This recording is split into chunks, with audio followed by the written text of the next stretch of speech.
ठीक है, मैं आपसे बात करती हूँ। शेख रशीद अहमद साहब हमारे साथ मौजूद हैं, हम उनसे बात करते हैं। शेख साहब, 30 नवंबर की आपने कहा था कि तमाम चीज़ें बहुत क्लियरिटी के साथ हो जाएंगी। कल बिलावल साहब ये कह रहे हैं कि ना केपी असेंबली डिसॉल्व होगी ना पंजाब असेंबली डिसॉल्व होगी। उनको कौन दे रहा है ये खबरें?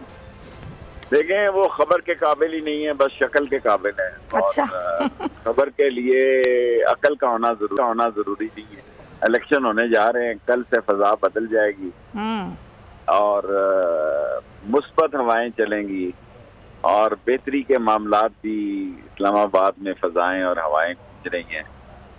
और ये कहना जनाब अली के असम्बलियाँ ये इस काबिल ही नहीं रहे कि टूट रहे हैं या नहीं टूट रहे हैं, कि सिर्फ खैर मनाएं और जहाँ पानी चढ़ा हुआ है निश्तर पार की बजाय वहाँ जाएं सलाहशुदा इलाके में, वहाँ जाके लोगों को देखें। आप चैनल वाले जो दिखाते हैं ना, सिर्फ इसकी सूरत दिखा देते हैं, उस सैलाब की सूरत आप दिखा रहे हैं, लेकिन इनके पास वो गरीब की हालत टाइम नहीं है देखने के लिए। और ना गैस है ना बिजली है, और ये जो पेट्रोल रूस से पैसे होंगे तो आप लेंगे ना। 2 अरब रुपया मीडिया में कंपनी की मशहूरी के लिए इन्होंने दे दिया है। इलेक्शन कमीशन को भी 12 के पता नहीं 15 के 18 अरब दिए हैं। और इलेक्शन कमीशन ने कल शुरू छोड़ी है कि मार्च में अप्रैल में बल्दियाती इलेक्शन होंगे, जनरल इलेक्शन होंगे अप्रैल में। तो शेख साहब ये फिर किस तरह प्रैक्टिस होगी, क्योंकि हुकूमत का तो यही है कि हमें नहीं करने जनरल इलेक्शंस, तो फिर एक ही साल में 2 इलेक्शन यही कहते थे कि हमारे खिलाफ अदम एतमाद नहीं होगा। लोग, मैंने आज ट्वीट किया है कि हुक्मरान और जिम्मेदारान सब लोगों को समझ है कि मुल्क बैठ रहा है, मुल्क पे ही सब ने सियासत करनी है ना, और मुल्क पे ही सारे मामलात होने हैं। लोग अपनी बेटियों को बच्चियों को ज़बह कर रहे हैं गुर्बत के हाथों और हालात के हाथों।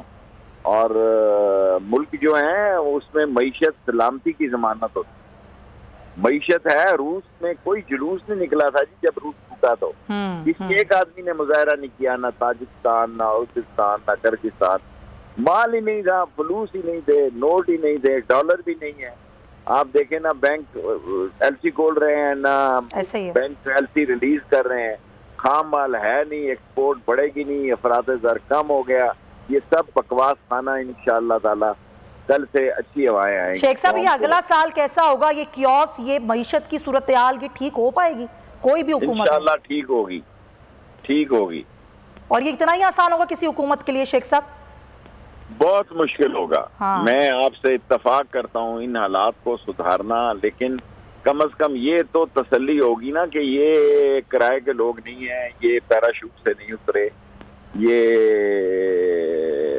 एक इस्तेकाम की अलामत जो होती है वो सियासी इस्तेकाम भी होता है, और जिसके साथ अवाम की राय आमा हो।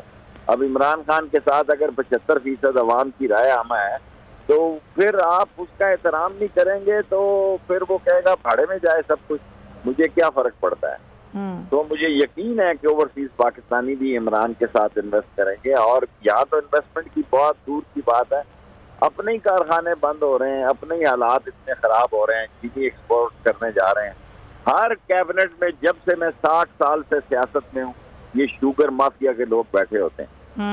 मैंने आज तक कोई कैबिनेट नहीं देखी जिसमें इनके इन्फ्लुएंस एजेंट ना हो।